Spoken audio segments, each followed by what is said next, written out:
When I was younger, I spent most of my time alone because both my father and my mother were at work, and my brother spent all his time at school. I had this girl who would take care of me. She was sort of like a nanny, and we did normal things, you know. We played around with dolls and toys, and we spent a lot of time outside as well. We also watched quite a bit of TV. But one of my favorite things to do was to go outside and play on this playset that was not in my backyard, but was close enough to be considered as part of it. Also located in my backyard was this treehouse and this forest that I've never gone into before. One day, the girl didn't show up, and I thought this was strange, but I didn't think much about it, because I was so used to being alone for most of my childhood. So I got up, decided I was going to go play on the playset. At the time, I was living in Minnesota, so it was quite cold, but not cold enough to see my breath yet. It was also fall, so all the leaves were off the trees, and raked into piles, except in the forest, because not many people went in there. I thought that it was strange that no one was kind enough to go to the forest and rake the leaves. So I decided I would do it myself. So I went to the garage and grabbed my rake and got set to work, you know. I had been raking a while when I started to feel a bit cold. I started to see my breath in front of me, and I had goosebumps all down my arms.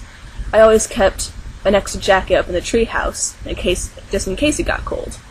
And so I went up there and put it on, and while I was putting it on, I heard this noise. It was like the rustling of leaves, but it was so loud and so close.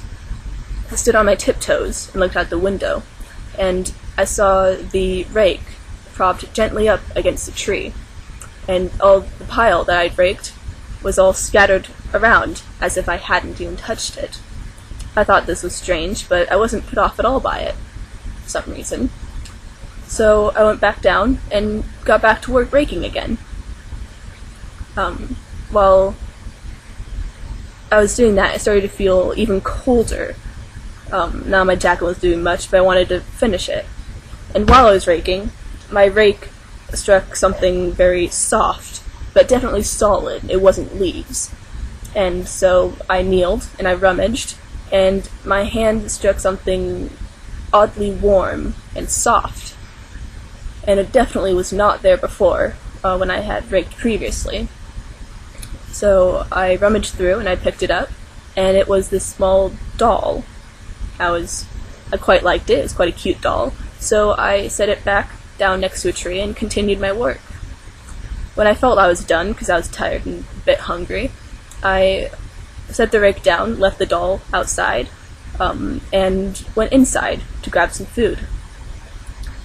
While I was turned around looking into my fridge, I heard this rustling noise, again like the one I heard in the treehouse. It was loud and, again, close, even though all the windows were shut, as well as all the doors.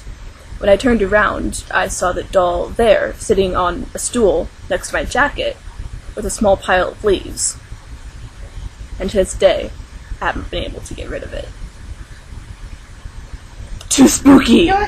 Too spooky!